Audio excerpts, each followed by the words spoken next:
Smoke. OVS. Old Virginia Smoke. This podcast is brought to you by the Kansas City BBQ Store, the official provider of barbecue supplies to listeners of Pitmaster. It's June, which means the month that summer starts, Father's Day, and getting ready for July 4th. That means getting all of your grilling and barbecue supplies in order. From smokers and fuel to rubs and sauces, the Kansas City BBQ Store has everything and anything you could want.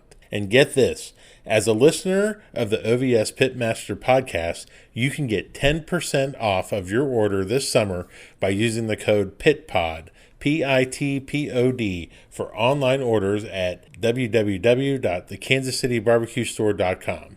If they don't have it, you probably don't need it. So visit the kansascitybarbecuestore.com today for all of your barbecue needs. Alrighty, Luke Darnell here, Pitmaster from Old Virginia Smoked Barbecue. And my guest this week is somebody that I've wanted to have on for a long time, but it always felt like he wasn't quite ready to come on. And then 2 weeks ago, he wins what I like to call a national championship, basically winning the DC barbecue battle. We have John Shirey with Chunky BBQ. John, how are you, my friend? I'm doing well. How are you? Fantastic, buddy. Fantastic. Getting ready to go cook a contest in South Carolina, and got a lot of shit happening here, and it's not all coming together, but somehow we'll make it work. Yeah, that sounds like our week. We're going to Wildwood, New Jersey. We tend to do well, and we do well in New Jersey, so we're going back. I see a wall of fame back there. I put this just here for you. The giant DC trophy? It wasn't even there. It was still in the kitchen. We have nowhere to put it. I'm going to put that in the background just for Luke. Absolutely. You also got those first place Currituck clocks. That was a fun day too, where you beat me. That's a great contest. I love Currituck. That was actually the contest where I decided to make you my friend. Yes. So that's really where I think we had said pleasantries to one another before, but that's really where we met, though. Yeah, I was like, you know what? This guy's pretty awesome. He's wearing a tight pink shirt. We're going to be friends. Yeah, the tight pink shirts. I know. I miss the tight pink shirt. It is. They will come back. We redid the logo. The supply chain, trying to get the new shirts. Yeah. But no, the pink shirts will be back. Sweet. I enjoy those. So, John and Stephanie hail from Hershey, Pennsylvania. Correct. Started about 4 years ago? First contest was 2017. Okay. Yeah, 5 years ago. Yeah. All right. So, what got you into barbecue? I feel like I have to ask a lot of these questions because, I have to introduce the world to you. Or you to the world, sorry. Yeah. What got us into it? Like a lot of guys probably around our age, my age, Barbecue Pitmasters was huge. That I can still watch that show on repeat. I do, I have it downloaded on my iPad. I got it on the phone. But that definitely got us interested. 2016, we went to the Barbecue Jamboree in Fredericksburg. We actually just to check it out, see what it was all about. And they were doing a People's Choice, so we walked around, trying everybody's food. And we left with the impression going, I can do this. And so eating the People's Choice food. Yeah, we were eating the People's Choice food, so we can do this. So then 2017, we went back. Barbecue Jamboree was our first contest. We actually didn't we just missed a port call that day. I think we were like half a point out. We were like 13th. Finished middle of the pack. And we were kind of hooked on that. I mean, it was a good time. People were very friendly. Yeah.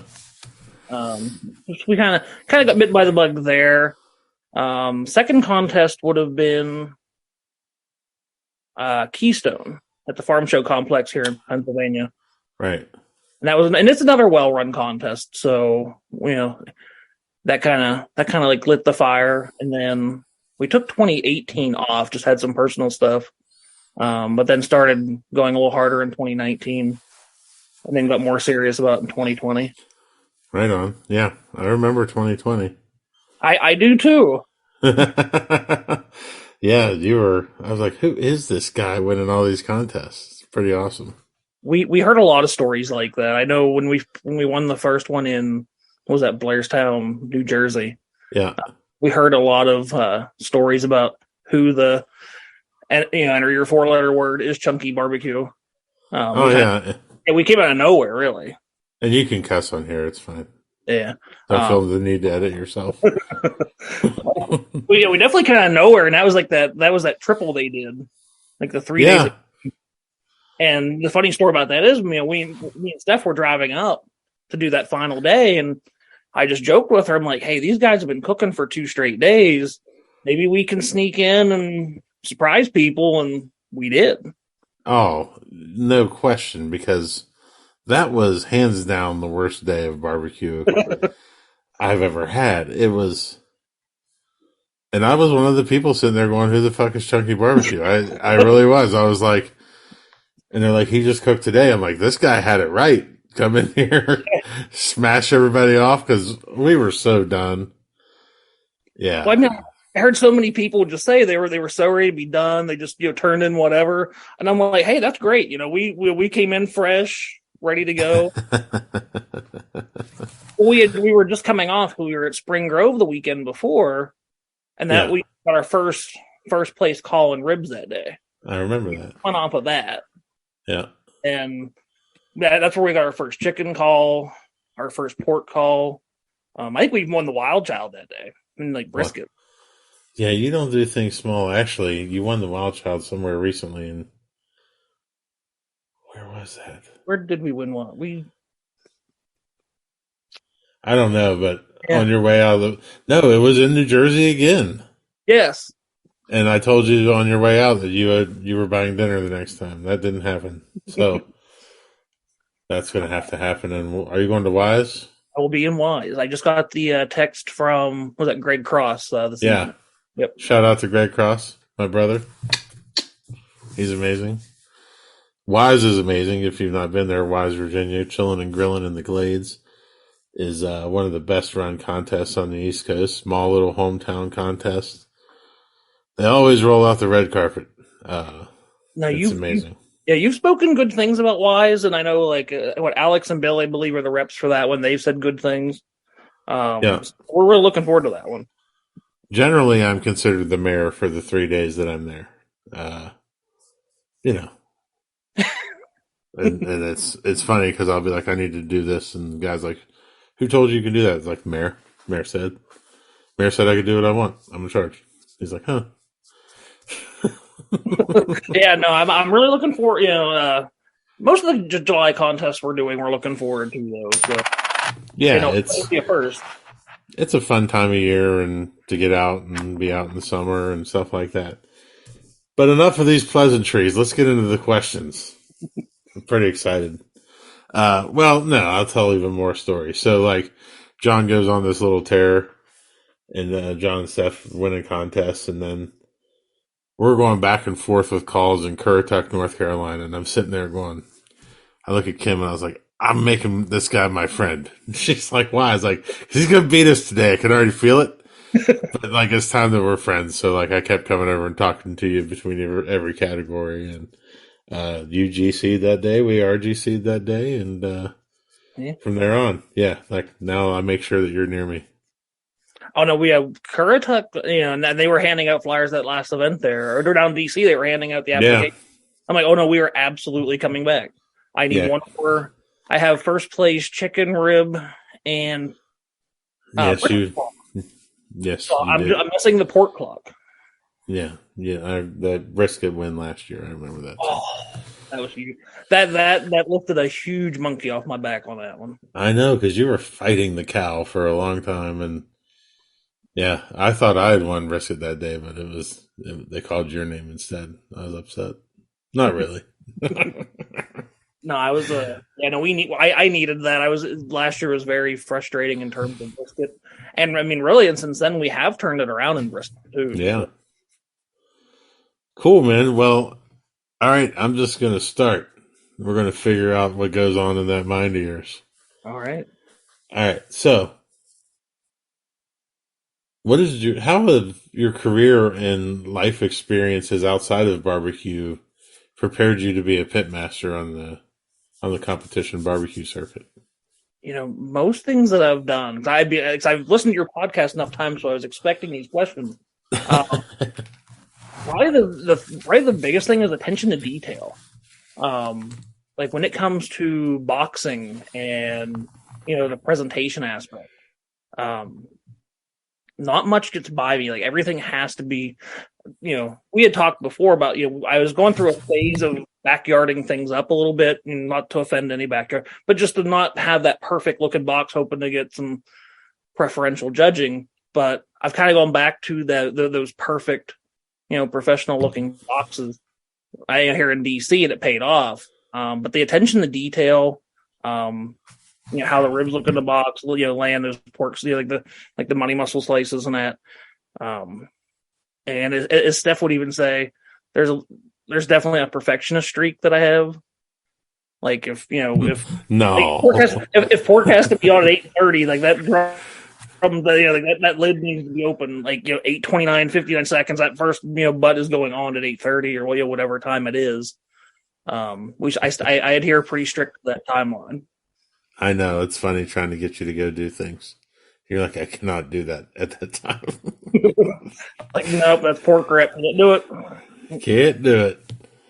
Do it. And this is funny because I find this with a lot of barbecue people. I don't even know what you do for a living. Oh, I mean, mine's a little. I'm always a little cagey about answering the question just because of where I do work. Uh-huh. So I'm an identity theft analyst for the Pennsylvania Higher Education Assistance Agency. Wow. But with that, there's not, I have to always kind of watch what I say about what I do, because obviously there's a lot of internal stuff I can't get into, but there's definitely, it's not to say I can't make a mistake, but if and when I do make one, I hear about it. So. Right, man. That does involve a tremendous attention to detail, I'm sure. Yes. And as I practice, Steph gives me a lot of flack about the whole perfectionist thing, and I told her, I'm like, I have made one error in the last 2 fiscal years. We just completed an audit. I'm like, I've got one, and that one error is what drives me. It drives me crazy. It does. One error there, and it drives me crazy. I could see your face turning red because it's driving you crazy right now. It's hilarious. If I think about it long enough, it will put me in a bad mood. Oh man. All right, so we've talked about how great Chunky Barbecue is, but let's talk about a massive failure of Chunky Barbecues. And I'm going to go ahead and predict that do you have a favorite failure of yours? Because I know your least favorite failure. Do I have a where you really learned something and it really helped you for later on? I'm pretty sure you probably know where I probably know where you're going with that one. More recently though, Merrimack, New Hampshire. That was it was a Jack Auto, and I try everything before I put it in the box. But that day, I didn't try my pork, and I got a 162 in pork, and my average is a 174 go, and a 166 gets me the GC that day. Oh no! I was livid. I'm like, why didn't I try? We were in a little bit of a rush, but it just sort of it wasn't that, in hindsight now with DC, I think DC was the bigger win anyway for the Jack, but probably the one I probably learned the most from though would have been day one, Urbana, last year, Barbecue Gives Back. Such a hard day. That was a rough day. But I learned from that one. I definitely let that one get to me a lot longer than it should have. Oh. It sat with me the rest of that weekend, really. Oh, yeah. You were not fun to be around that weekend. You even affected my hot dog cooking that weekend. Well, no, there was no saving that hot dog cooking, but I do own 2 clocks now for that very reason. One stays inside the trailer, one stays outside. Yeah, that was a rough day. Chunky was right out my back door, and the mood was solemn after ribs. Yeah, no, it's never good to see your box runner, aka my wife, come back with a box. I'm like, why? Why do you have the box? And I guess, and I remember, was it Alex came back, the KCBS rep, and he was apologizing, and I'm like, it's not your fault we missed right. it. Like, you don't have to apologize. That was totally on us. I've gotten and now I watch the clock rather than have Steph do it. She was a little just unclear with like the turn-in window a little bit at the time. Well, I mean, you have to constantly. I mean, we're never even really towards the end of the turn-in window with anything. But I'm constantly staring at it because that's one thing that makes me neurotic anyway in my whole life is time. Like, if you can't be on time, then you can't do anything. Yeah. And that's just the way that I think. And like when we go to Cook's meetings and they say they start at 4:00 and it's 4:07, I am irate. Like, I have to turn in my meat on time. You can start this meeting on time. No, those never start on time. No. But I'm like, I mean it. Yeah.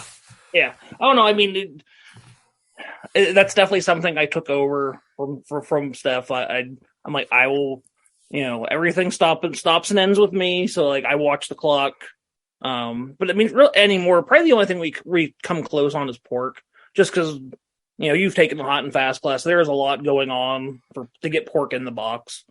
That one we can run kind of close, but I've like once that rib box leaves the trailer, I'm immediately into pork. Right. To get and yeah. Ever since Currituck, ever since barbecue goes back, we have not missed a turn. It is the worst feeling. It really is. Yeah.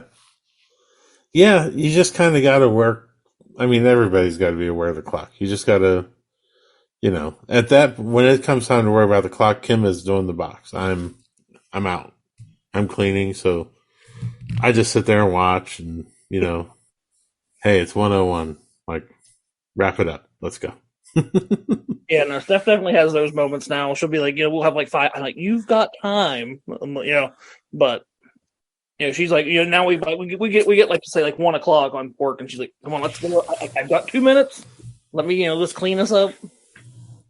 But, right. Yeah, no, I agree though. Time is important.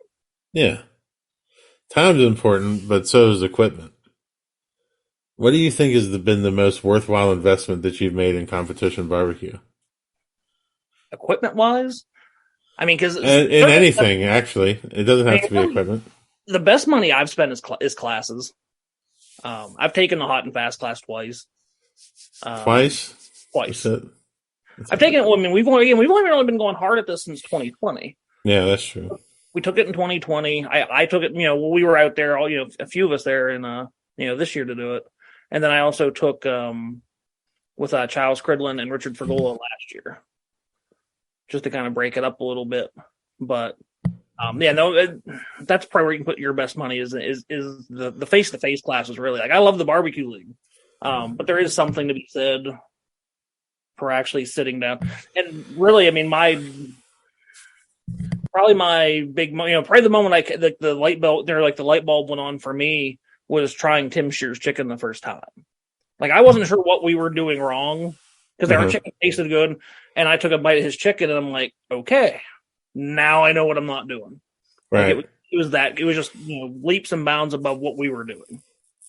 The first time I took their class, it was in Kansas City, long time ago, 2015, 2016, and that was the first time I really hung out with those guys, and that's where Tim changed my life on ribs. I had a rib, and I went, what?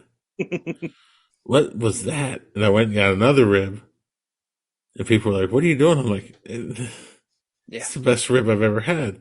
Then at the end, like after they've moved on to pork and there were like 5 ribs left, I walked over and Terry was like, "What are you doing?" I'm like, "I'm wrapping one of these up in a napkin and putting it in my jacket pocket so Kim can try it."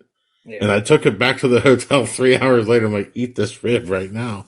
She was like, "Oh my God." I'm like, "Yeah, unbelievable." Yeah. That's the best money I've spent, hands. I mean, because even this year we're off to another good start after coming off the class in January. I mean, Right. so the cost of it's paid for itself already. Yeah, and it's the concept of constantly learning and constantly staying fresh. I truly believe, and there's not a ton of classes out there anymore. I truly believe that taking a class, I tried to take one every year. Every off season, I tried to take one, just because you're always going to learn something new, and I think it keeps you fresh. That's my plan, is to take one every off season. But since Tim and Brad aren't going to be doing the hot and fast, it sounds like anymore. It'll be interesting trying to find one to take this winter. Like I said, there's not that many of them out there. Yeah, you're not welcome at mine. Can't Oh help no, the Old Virginia Smoke class is on the short list. So it's so awesome to have you on here, man. I love it. This podcast is brought to you by BarbecueData.com. BarbecueData.com is your one-stop shop for all of your barbecue competition data. Historical data, calls, wins, placements, everything under one roof. It's a great way not only to track yourself in the standings, but also to track how you improve your scores from year to year. Listeners of this podcast can receive 20% off of a new subscription to BarbecueData.com with the code PITPOD. That's one word, all capital letters, PITPOD, PITPOD. So check your team scores, check on others, and do it all on BarbecueData.com. All right, here's a good one. What do you think separates a good pitmaster from a great pitmaster? That's a good question. It probably goes back to I listened to your podcast once, and I think is it Ryan Murphy, Dirt Road Barbecue? Yeah. I think it goes back to the talk less, listen more. I think somebody who the guy, you hear the guys that will say they've been cooking the same thing for 3 years and they don't get any calls anymore. I think you have to be willing to adapt. I think you have to see like the trends and how things are going. Because I'm doing stuff now that I wasn't doing in March. Right. Because things aren't working, and like our pork didn't do well the first 3 competitions of the year, and I made a change on our sauce, and then pork started hitting again. Right. I think I think you have to be willing to change and adapt to just like the feedback you're getting. Like 8s and taste aren't going to cut it. Right. So you have to be willing to change. So I think a willingness to adapt, be open to new ideas. I think you are. That's been one of the things I think that, you and I have swapped food and, and I was very hard on your chicken last year at the end of the year, but I was right. Yes. And then you dialed her back and started hitting, and I'm like, yeah. I mean, but that's just listening, and I'm guilty of it myself, Oh, I know how to do that. And then, past 3 times we've cooked chicken, Kim's like, ain't there, bud? And I'm like, yeah. So, well, I think that's one thing I like about cooking here, like in the Mid-Atlantic, though. I mean, there's a pretty good group of guys that if you want to bounce some ideas off of, there's certainly one of the points you made on brisket last year has stuck with me since Currituck. You probably regretted telling me. You're like, John, go 20 more minutes today. And then I did, and then hit that, that first place brisket. But like ever since then, when I go to check brisket, when I go to temp, or I go to probe it, if I even hesitate a slight bit, like, nope, Luke said 20 more, I'll automatically go at least 15 more minutes. Like it has to be 100%, no doubt. It's coming off. Yeah, no, and that meets the trickiest one. I mean, and you have to have patience with it. That's the number one thing that I've learned with brisket is you have a long time. From the time you put it on to the time you have to turn it in, it's going to sit there. So you have time to play with that and just make sure it's done. That's the number one thing I think that most people do wrong when they start out is they, well, this is supposed to come off now.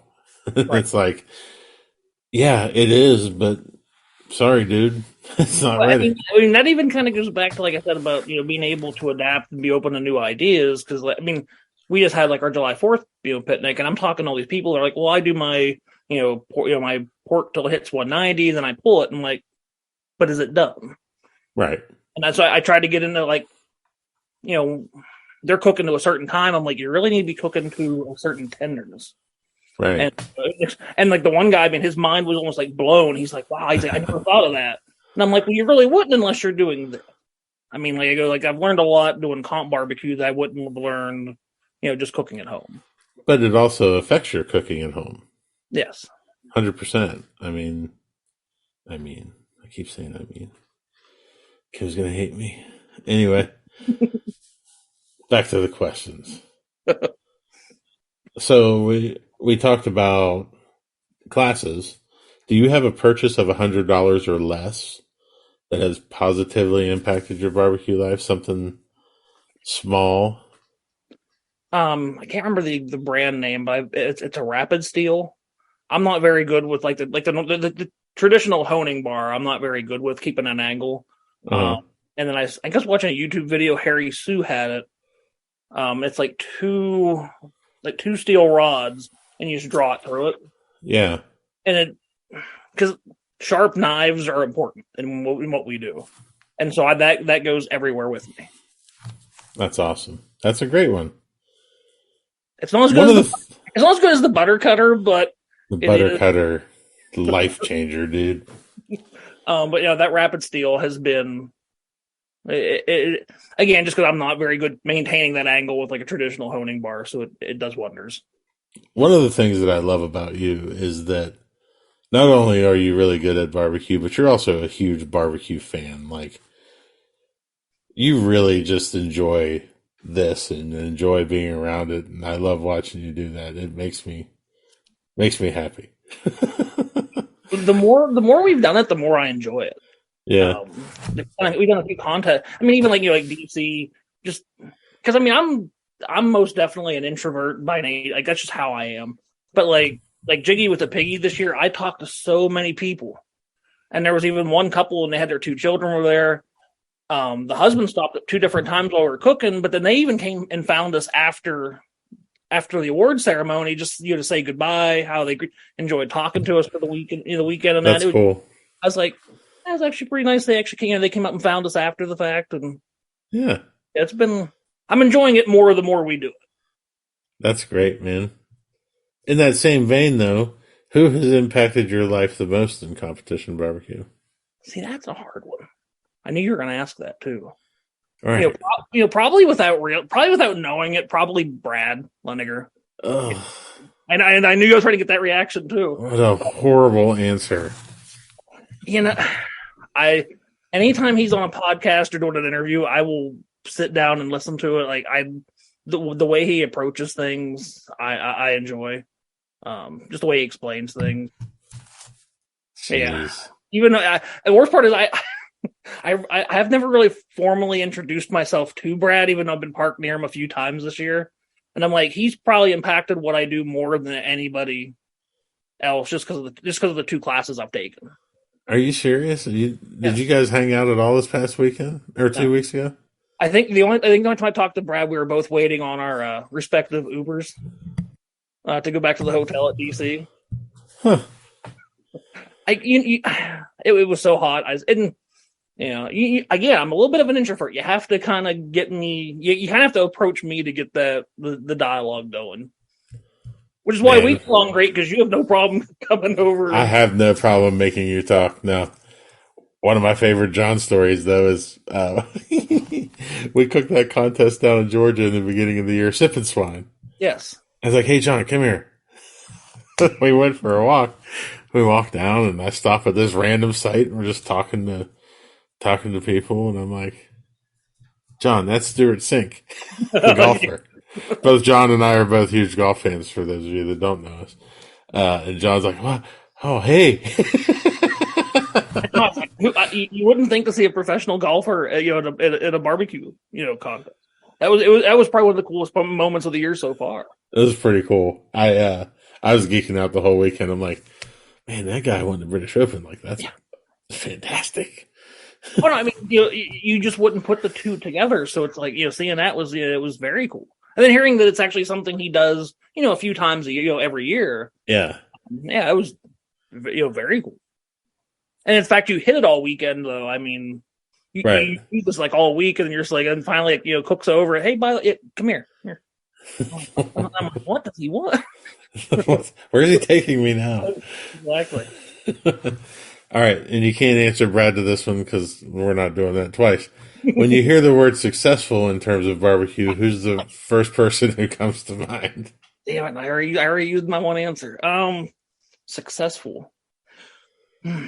It's all right to say it again. I mean, because I'm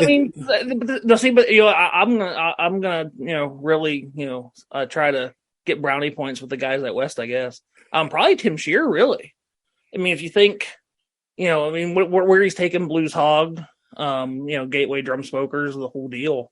I mean, because you could, I could, because again, like I haven't been around nearly as long as you, so most of my, I don't know the guy Tuffy and Myron and all those guys. You could certainly probably name any of them, but like Tim Shear and what he's built as far as like the barbecue, it's pretty amazing. Yeah, and I mean, I'm kind of locked into that that ecosystem, so to speak. So, right on. Yeah, I know all these questions just sort of fall together in the Chunky barbecue world. Like, what was your biggest turning point in your life as a pitmaster? I mean, again, it was the hot and fast class. Exactly. Because some people feel like we've been around forever, and it's like, but we really didn't really take it seriously until probably 2020, and even then, COVID shortened it. To we only had about, I think, 8 events. Right. But yeah, I mean, that was easily the turning point. Up until that point, I mean, we went from because we were using a gravity feed at the time and kind of struggling. We take the hot and fast class. I try their food. And we're like, we went, we bought 4 cans. We're, all in, and here we are now. So. Right. Can cooking's a lot of fun, though. It is. It's a more active cook. Yeah. If you're sitting around more than 5 or 10 minutes, you're probably not doing something that you should be. Right. We cook the one meat on the drum, and like I park Kim out in front of it. Like, this is your thing. Like, make sure it stays there. And I did that once with Steph this year at Barbecue Gives Back. And I come out, and the pork drum was like 220 maybe, but the flaps were wide open. I mean, she had the flaps wide open. And I'm like, why are the flaps wide open? Well, and she's like, well, the temperature dropped. And then I go, look, some fat had dripped onto the thermometer. Oh. I'm like, it's probably been like that a good 10, 15 minutes. I'm thinking there's this roaring fire in the bottom. Yeah. And so I'm like, honey, don't touch the flaps. Like, come grab me. It was funny, but we learned a lesson that day as well. So you're not superstitious at all, are you? I'm not, but I do have a routine. I mean, there's certain. Well, the one that probably drives the wife crazy is the night before, and I'll do this even if it's a double. I will watch Pitmasters like on Friday night. Like I have season 1 downloaded on my phone. It's like when I lay down to go to bed, like I will start it and just that'll be on. It'll run the first season while I'm sleeping. That's hilarious. I've watched like that first episode of Smoking and Mesquite probably 100 times at least. Oh my gosh. You're the first person in 81 episodes to say that. That's a good one. It's different, I'm like, that's like, she's like, don't you get bored? I'm like, no, I don't get bored. I go every time. I think it's the one where like it starts storming and Harry Sue's like, we're all gonna die. And so like anytime it's like starts storming and like the wind's going around, I'll like just break that out of nowhere. I'm like, we're all gonna die, and the wife just looks at me. It's yeah, there we go again. I watch the same movie when I trim chicken every time. What do you watch? I watch Burnt with Bradley Cooper. I don't know that one. He's a Michelin starred chef who got in, lost his way, came back, and he's like this super perfectionist. And like when I put that on and I'm trimming chicken, I know that it's attention to detail time. And I've seen that movie now 150 times probably, because I watch it every time I trim chicken, and it's like, and I never ever tire of it, but it's just what I do. Whenever I have to answer this question at some point, it might get its like own part, like part one, habits, rituals, or routines. So many. You got anything else? Any other ones? I mean, that's probably really the only routine. I mean, I have a lot of habits, but that's probably the biggest one. Trying to think if there's any other, any superstitions. Not really. It really is probably just I will watch Pitmasters, like, and again, if it's a double, I'll do the same thing on Saturday night too. I'll throw it right back on at season 1, episode 1, hit start. You won't start like in a different episode. No. That's kind of weird. Oh no, I mean, Beth will go hide somewhere and sleep, and she wants nothing to do with it. You guys do you listen to music when you cook? I don't think you do you? We do. I mean, I don't have a set playlist. Like I'm a little more classic rock. Steph's a little more country.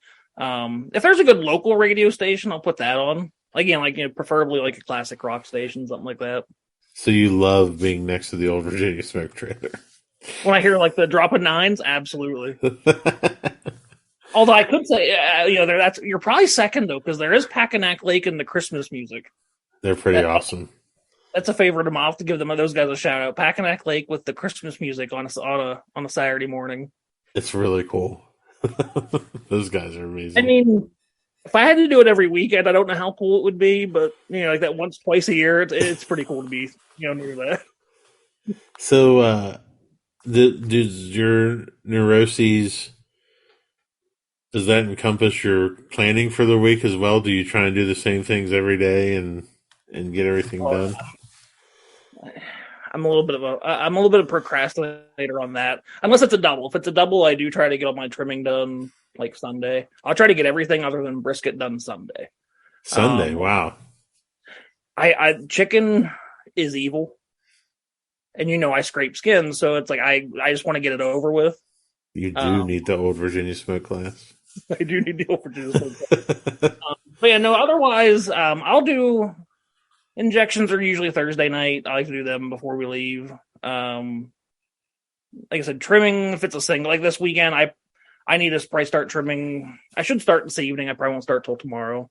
But it's a lot easier. I prefer to trim brisket on site. That's one little thing I have. I don't like trimming that one at home. I don't know why. But everything else, I've heard many people say it's so much easier. The guys that trim on site all the time, I don't know why they do it. Well, and I know I've said this 1,000 times on the podcast, but it's showing up to a fight and not knowing who's on your side, what you got. You know what I mean? I agree with that, yeah. If you have a rack of ribs that's no good, or a pork butt where there's a hole in the money muscle, you can't do anything about it when you're there. If I've trimmed it at home, if I need to go get another rack, I can. If I need to go get another butt, I can. If I need to thaw out a brisket and take another one with me, I can. And it's just that extra level of calm that helps me, I guess. I mean, I can agree. I mean, I think with brisket though, because I think I talked to you before. We started cooking the Australian Wagyu, so that's a little more quote unquote hand picked, shall we say? So I'm not. I'm not. I don't have to worry quite as much when I get there. It's usually pretty spot on, and I don't mess with cooking the point anymore. So my trim goes by very quickly. I just cook the flat and that's all. So there's probably 100 of you cooking that brand, maybe more, and they're all handpicked. He's handpicking 100. Okay. The biggest thing I can think of from last year to this year, the biggest difference is really just the marbling. Yeah. I don't think it necessarily matters which brand out of those, which ones you're cooking, but it has to be well marbled. And I will say, as far as like the A9 is concerned, I've had a couple where there was too much marbling. It can definitely be a little excessive. That's a real thing too. People don't think it is. It's a real thing. I've had a couple where I'm like, it's it's just too much. But it's just hard to render all the fat out that when there's that much sometimes. But right. They've been pretty consistent. I can't complain. But that's the reason why I feel a little more confident. Like ribs, and I do think you need to get done beforehand, because I've certainly opened up a pack of ribs and find a shiner or something like in a rack that looks fantastic, and then right in the middle there'll be like 2 shiners. I'm like, oh, come on. Always under. Yeah. Doesn't bother me that much though. I saw Kim do really well with a rack of shiners once. I was like, doesn't matter. Well, there was. I think New Hampshire, I cooked one rack that had 2 in the middle, and I'm just like, if nothing else, I can maybe still get, because the rack was so nice, I'm like, I can still get maybe 1 or 2 bones, off that rack if I need them. Yeah. So I was like, cooked it anyway. Yeah. Man. You believe we've been doing this for 45 minutes already? Really? It feels like we just started talking. That's how good of friends we've become. Yes. How much fun we're having. Right. You don't really engage in any psychological warfare out there on the trail. I can't say I don't. I don't actively do any. I don't actively do any. I will say that I carry a very vast amount of rubs, seasonings, and whatnot. So there's a lot of misdirection if somebody's ever in my trailer. Wow. Like I may use 5 or 6 rubs, but I probably have like 20 or 25 in there that I don't even touch ever. Look at you. Yeah. I didn't know that. Well, where was it? I was in Wildwood last year, and I had a surprising amount of visitors. And I said to Steph, I'm like, I don't like people kind of taking a peek around, seeing what I'm using. So I started just stocking the trailer a lot better. That's awesome. Like, also, I was like, I've always wanted to try that. Like, I think I have Joe Pierce slaps his. I have his the big bottle of it. I haven't opened it yet, but it's been sitting in the trailer probably 3 months. Wow. And I'll put it on the counter just that way in case somebody comes in. That's great. I'm not allowed in there anymore, so I don't see any of this. Well, the toy hauler got rear-ended after New Hampshire. No. Yes. Oh. So not only did I get hammered and pork that day and not get the GC, we got rear-ended probably 15 minutes after we left. Oh. Are they fixing it?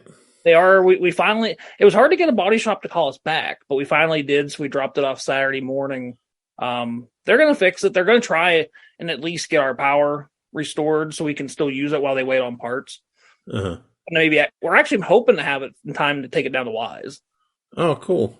But yeah, it looks like they should be able to get it fixed. Sweet. I'll have to break it in after the repairs. There's a standing rule for Luke's allowed in the trailer just from the bathroom forward. Damn it. It's upsetting. Oh, man. Well, we have to do the rapid fire questions. I'm ready. But definitely need to have you back on again. Maybe we'll just have maybe you can join me for one of my Q&A podcasts. That'd be fun. That'd be fun. I've been thinking about inviting other people to come and do those because while I find it fun for me to sit there and talk, it might be good to have somebody else's perspective on those as well.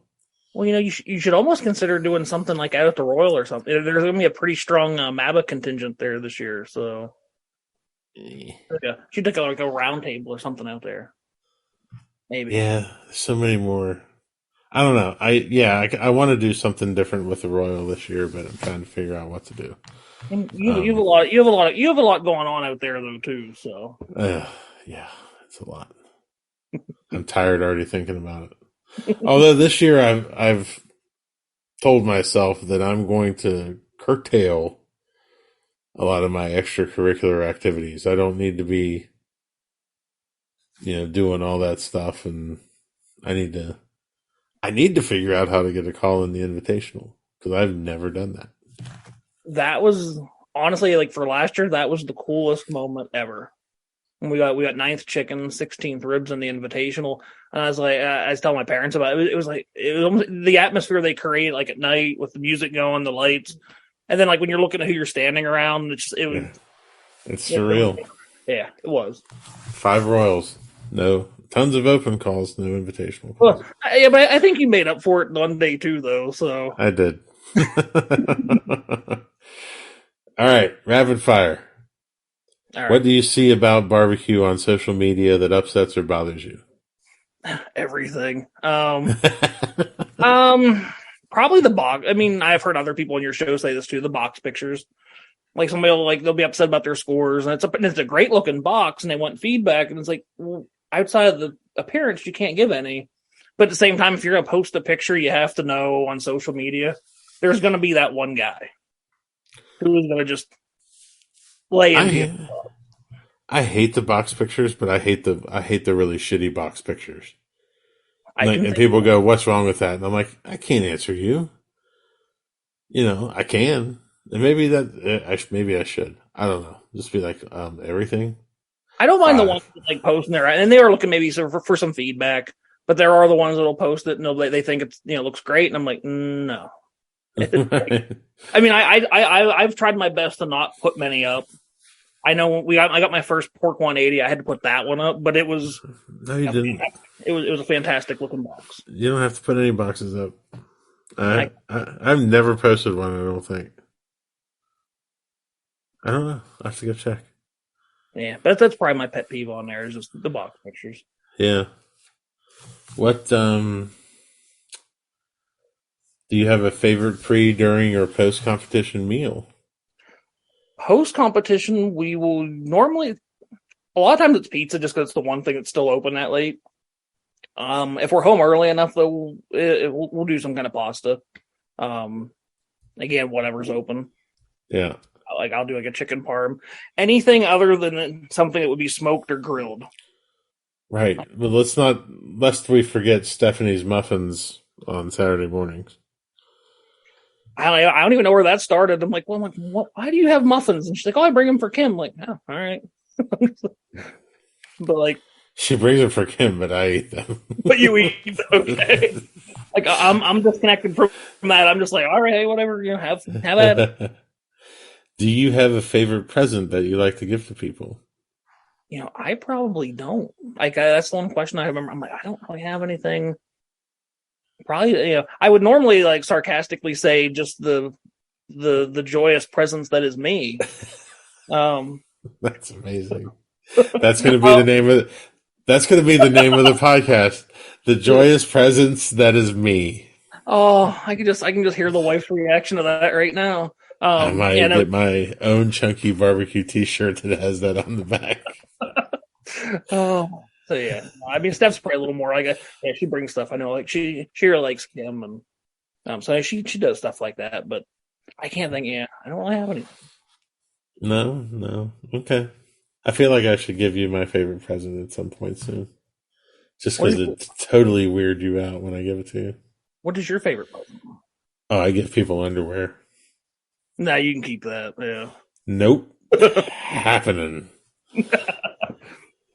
This is going to be so amazing, and I'm going to do it at a Cook's meeting. It's going to be so good. Good thing I never go to Cook's meeting. Although, wait, I probably should. I actually went to DC. You know what? And we talked about that shit. I know. You're like, I'm going to Cook's meeting. I was like, you never go to Cook's meeting. Then you ended up winning. So, Man, I guess I should start going more often. Now here we go. Another superstition that we don't have. May have just started one. All right, last one. If you could have a gigantic billboard anywhere with anything on it, getting a message out to millions, what would it say and why? So, I really like, again, Ryan Murphy's, his was great. I think Talk Less, Listen More is wonderful. Mine, though, would be nice. Oh, it's so good. The reason why, man, everybody anymore, and the last 2 years have been rough for a lot of people. But people just seem a little more on edge. Like, you go to the store, you're not getting a lot of people where you make eye contact, just like a quick hello, right. That kind of thing. And I've even had people at work, like they're afraid to ask people questions, they get snapped at. And I'm like, like if you don't know something, you need to ask. And I never understand why people can't be nice. Like It's just because, like I say about anybody, like anybody I meet, like I treat you the way you treat me. Like if you're nice to me, I'll be cool with you back. Like Right. that's how, and I think it's how everybody should be. So Yeah. I mean, That might be the new Old Virginia Smoke T-shirt. Might say that on it. I don't know. I don't know. Something like that. But yeah, Makes sense. everybody's just a little wound anymore. So Everybody needs a timeout, and we can't seem to get one. Like a deep breath and Right. deep breath and be nice. Just don't be a dick. Don't be a dick. That could even be a billboard. I don't know. I think they already had that one, didn't they? I don't know. Oh man, yeah, you're gonna have to do a Q&A with me sometime. This was too much fun. Yeah, absolutely. I can't wait to see you in Wise and show you my town. It's so good. I am really looking forward to Wise. It is. I've got stories for pretty much every corner of that town. Something either awesome happened or I did something really terrible, which I will not tell that story on here. But it is a dandy. I can imagine. I didn't tell Greg Cross for 3 years because I was scared he wouldn't have me back in the contest. Oh, so good. Well, John, where can people find you online? I mean, we're on Facebook, we're on Instagram, both at Chunky BBQ. We're kind of on TikTok occasionally. Same thing at Chunky BBQ. I probably need to do a little more on there. Right on. Any partners, sponsors you want to shout out? Oh, she's amazing. Gotta shout out Steph. I wouldn't be doing this if she, was she's very understanding on. I mean, this is a lot of people we talk to, they say about the like the cost, and it's like it's honestly it's not necessarily that. I mean, it is, but it's not. It's the time. Right. A lot of things that you miss. Like we don't have children, but like I have a niece and nephew. There's lots of birthday parties, stuff like that we miss doing this. So I mean, but she's pretty cool about it. Yeah. Definitely got to give her a shout out. One sponsor, although hey, we're always accepting new ones. We have got an Oak Ridge Barbecue, game changer. Yeah, use that brine injection. Right on. Cool, man. Well, I look forward to seeing you in a couple of weeks. Sounds good, man. Looking forward to it. All right, man. Thank you. Thank you for listening to Pitmaster, an Old Virginia Smoke podcast. Be sure to subscribe and like the podcast, rate the podcast, and to share it out with your friends. Also, be sure to check out the Old Virginia Smoke TikTok as well. Old Virginia Smoke, one word. That's all you have to search for. It's hilarious. Tune in next week for another great episode of Pitmaster. For companies interested in advertising, please contact Old Virginia Smoke directly via www.oldvirginiasmoke.com. Pitmaster, an Old Virginia Smoke podcast, is edited by Chris Sedanka. Pitmaster, an Old Virginia Smoke podcast, is a property of Old Virginia Smoke, LLC. All rights reserved. Copyright 2022. Old Virginia smoke.